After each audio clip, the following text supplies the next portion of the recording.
శ్రీ రేణుకా ఎల్లమ్మ తల్లి జ్యోతిష్యాలయం ఎలాంటి సమస్యలకైనా గురువుగారు పరిష్కారం కొన్ని రోజుల్లోనే జరిపిస్తారు.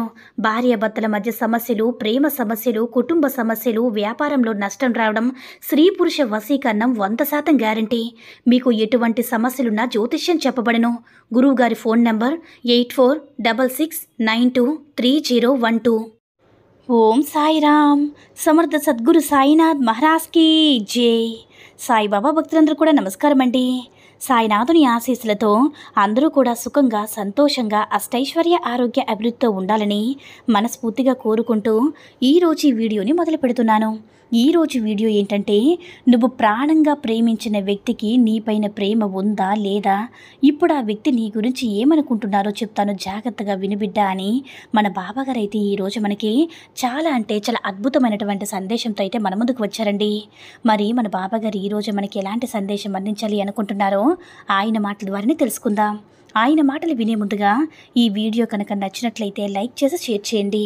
మరిన్ని వీడియోస్ కోసం మన ఛానల్ని సబ్స్క్రైబ్ చేసుకుని మాకు కొంచెం సపోర్ట్ చేయండి. మరి మన బాబాగారి సందేశం ఏంటంటే, బిడ్డ, నువ్వు ఎంతగానో ఇష్టపడిన వ్యక్తి, తానే సర్వస్వని, తానే ప్రాణంగా ఇష్టపడిన వ్యక్తిని ఇప్పుడు నీ నుంచి దూరం అయిపోయాడు కదమ్మా. ఇప్పుడు ఆ వ్యక్తి గురించి ఎంతగానో ఆలోచిస్తున్నావు. ఆ వ్యక్తికి ప్రేమ ఉందా లేదా, నా గురించి ఆలోచిస్తున్నాడా లేదా, అసలు నన్ను గుర్తు చేస్తున్నాడా లేదా అని ఇలా ఎన్నో ఆలోచనలు నీ మదిలో మెదులుతూ ఉన్నాయి కదమ్మా. మళ్ళీ కలుస్తామా లేదని కూడా నువ్వు ఎంతగానో కంగారు పడుతున్నావు. ఈ వీడియోలో నీకు అంతా క్లారిటీగా చెప్తానమ్మా. ఇప్పుడు నీ నుంచి దూరమైన వ్యక్తికి అంతా కూడా తెలిసి వచ్చింది.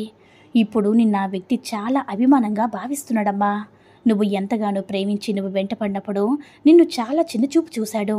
కేవలం వారి యొక్క తల్లిదండ్రుల మాట విని, స్నేహితుల మాట విని నీ నుంచి దూరం అయిపోయాడు బిడ్డ. నువ్వు ఎంత ప్రేమను చూపించినా సరే, నువ్వు ఎంత ఇంపార్టెన్స్ ఇచ్చినా సరే, నిన్ను చీట్ చేసి నీ లైఫ్లో నుంచి వెళ్ళిపోయాడు తల్లి. ఇప్పుడైతే ఆ వ్యక్తికి బాగా తెలిసి వచ్చిందమ్మా. నిన్ను చాలా ఎక్కువగా నిన్ను తలుచుకుంటున్నాడు. నువ్వు చూపించిన ప్రేమ, ఆప్యాయతలు అతనికి గుర్తుకు వస్తున్నాయి. ఇప్పుడు ఆ వ్యక్తికి నువ్వు కావాలని అనిపిస్తుంది బిడ్డ. ఇప్పుడు ఆ వ్యక్తి దగ్గరికి రావాలి అనుకుంటున్నాడు.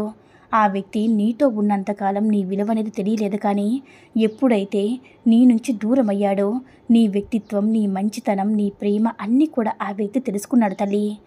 ఎంతమంది చెప్పిన మాటలు కూడా వినకపోవడం వల్ల ఆ వ్యక్తిలో మార్పు అనేది వచ్చింది. కానీ ఇప్పుడు అనుకుంటున్నాడు, వీళ్ళందరూ కూడా నాకు ఇష్టమైన వ్యక్తిని వదిలేసి వచ్చాను, నేను ఎంత తప్పు చేశానో, ఇంతలా మోసం చేశానని ఆ వ్యక్తి చాలా బాధపడుతున్నాడమ్మా. ఆ వ్యక్తి మీ ఇద్దరు కలిసి ఉన్నప్పుడు నువ్వు చూపించిన ప్రేమని చాలా గుర్తు చేసుకుంటున్నాడు. ఇప్పుడు ఎంతమంది ప్రేమ చూపిస్తున్నా సరే, ఆ వ్యక్తి ప్రేమ ఆ ప్రేమ అనేది నువ్వు చూపించిన ప్రేమ అనేది ఎవ్వరిలో కూడా కనిపించడం లేదు ఆ వ్యక్తికి. కేవలం నీ ప్రేమ మాత్రమే గుర్తుకు వస్తుంది బిడ్డ. జరిగిపోయిన దాన్ని ఎక్కువగా ఆలోచిస్తున్నాడమ్మా. నువ్వు ఎంత ప్రేమ చూపించినా సరే, నీ ప్రేమ కాదని వచ్చానని ఇప్పుడు ఆ వ్యక్తి ఎంతో బాధపడుతున్నాడు. బయటికి చూపించలేకపోతున్నాడు. ఆ వ్యక్తి చాలా బాధలో ఉన్నాడు. కానీ నటిస్తూ మాత్రం సంతోషంగా ఉన్నట్లు ఉన్నాడు. ఆ వ్యక్తికి నీ ఫీలింగ్స్ కావచ్చు, నీ ప్రేమ కావచ్చు, నువ్వు చెప్పే విధానమైతే ఆ వ్యక్తికి అస్సలు తెలియదమ్మా. నలుగురిలో నాదే పై చెయ్యి అన్నట్టుగా, నేనే లీడర్గా ఉండాలన్నట్టుగా ఇష్టపడుతున్నాడు. చాలా ఈగో పర్సన్, కానీ చెడ్డవాడైతే కాదు బిడ్డ. నువ్వు నమ్మితే కనుక ప్రాణమని ఇస్తాడు. సొసైటీకి చాలా విలువ ఇస్తాడు. ఏదైనా సరే బ్యాడ్ నేమ్ అనేది వస్తే అస్సలు తీసుకోలేడు తల్లి. నలుగురిలో కూడా మంచి పేరు ప్రతిష్టలు ఉండాలని కోరుకుంటాడు. నువ్వు ఆ పర్సన్ కాకుండా ఒక టీం లీడర్గా ఉండాలని అనుకుంటాడు. ఏదైనా సరే కుటుంబానికైనా బ్యాడ్ నేమ్ వచ్చిందంటే చాలా బాధపడిపోతాడు బిడ్డ. అలాంటి వ్యక్తి, నువ్వు ఇష్టపడిన వ్యక్తి మంచివాడేనమ్మా. కానీ నువ్వు చూపించే ప్రేమను గుర్తించకుండా ఈ యొక్క సమాజం వల్ల కావచ్చు, వారి యొక్క తల్లిదండ్రుల వల్ల కావచ్చు, స్నేహితుల వల్ల కావచ్చు, నీ నుంచైతే దూరం అయిపోయాడు. ఎప్పుడైతే తిరిగి నీ జీవితంలోకి రావాలని ఎంతగానో కోరుకుంటున్నాడు బిడ్డ. నీతో జీవితం పంచుకోవాలని, నీతో సంతోషంగా ఉండాలని ఎంతగానో ఆశపడుతున్నాడు. నీ నుంచి దూరమైన తర్వాతే నీ విలువ ఏమిటో, నీ ప్రేమ ఏమిటో, నీ వాల్యూ ఏమిటో అతనికి తెలిసి వచ్చింది తల్లి. నీ దగ్గరగా ఉన్నప్పుడు ఏమీ తెలియలేదు, దూరంగా ఉన్నప్పుడే విలువలు, ప్రేమలు తెలుస్తూ ఉంటాయని మన పెద్దలు చెప్తూ ఉంటారు కదా. నీ విషయంలో కూడా అదే జరిగిందమ్మా. ఆ వ్యక్తి నీ దగ్గర ఉన్నంతకాలం నీ ప్రేమ విలువ తెలియలేదు, నీకు ఎప్పుడైతే నీ నుంచి దూరమయ్యారో నీ ప్రేమ విలువ, నీ మనసు అన్నీ కూడా ఇప్పుడు తెలుసుకోగలిగాడు. పూర్తిగా నిన్ను చదివాడమ్మా. అతి తొందరలోనే నీ దగ్గరికి రావాలని ఎంతో ఆశపడుతున్నాడు. కానీ వాళ్ళ ముందు అడుగనేది వేయలేకపోతున్నాడు.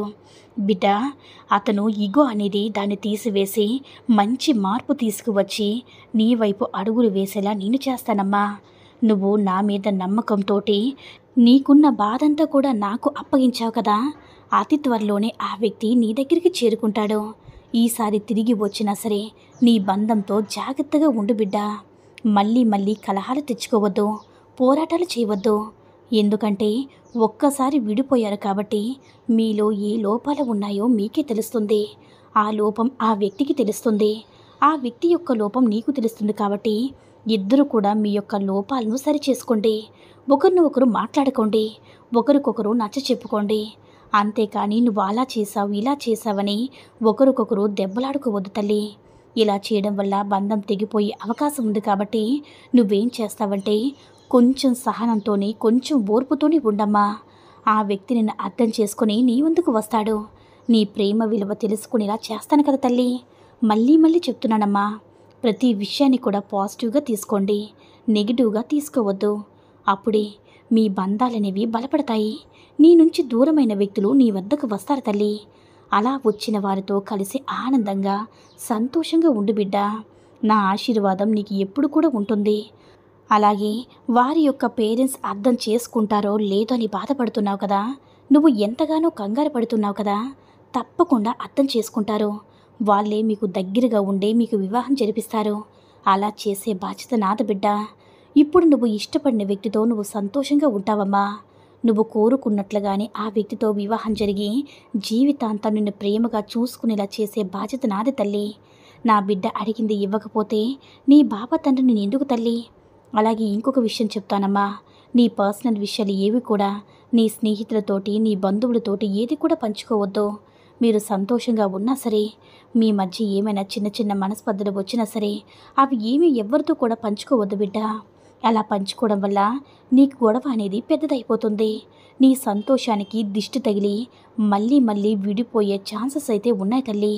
అందుకని నీ సంతోషాలు కానీ, నీ బాధను కానీ ఎవ్వరితో ఏది కూడా పంచుకోవద్దు.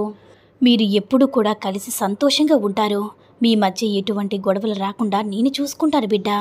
ఎందుకంటే ఇప్పటి వరకు మీరిద్దరూ విడిపోయి ఎంతో బాధని అనుభవించారు. కాబట్టి ఆ బాధ అనేది మీ జీవితంలో ఇక ఉండదమ్మా. కేవలం సంతోషం మాత్రమే ఉంటుంది. నువ్వు ఇష్టపడిన వ్యక్తితో నువ్వు నీ జీవితాన్ని ఎంతో సంతోషంగా గడుపుతావు తల్లి. పిల్ల పాపలతోటి, అష్టైశ్వర్యాలతోటి, ఆరోగ్య ఐశ్వర్యాలతోటి ఎంతో సంతోషంగా ఉంటావు బిడ్డ. నా మీద నమ్మకంతో ఆనందంగా, సంతోషంగా ఉండు అని మన బాబాగారైతే ఈరోజు మనకి చాలా అంటే చాలా అద్భుతమైనటువంటి సందేశాన్ని అయితే అందించారండి. సాయి మహిమల ద్వారా వచ్చిన ఈ సందేశం మీ అందరికి కూడా నచ్చిందని అనుకుంటున్నాను. ఈ వీడియో కనుక నచ్చినట్లయితే లైక్ చేసి షేర్ చేయండి.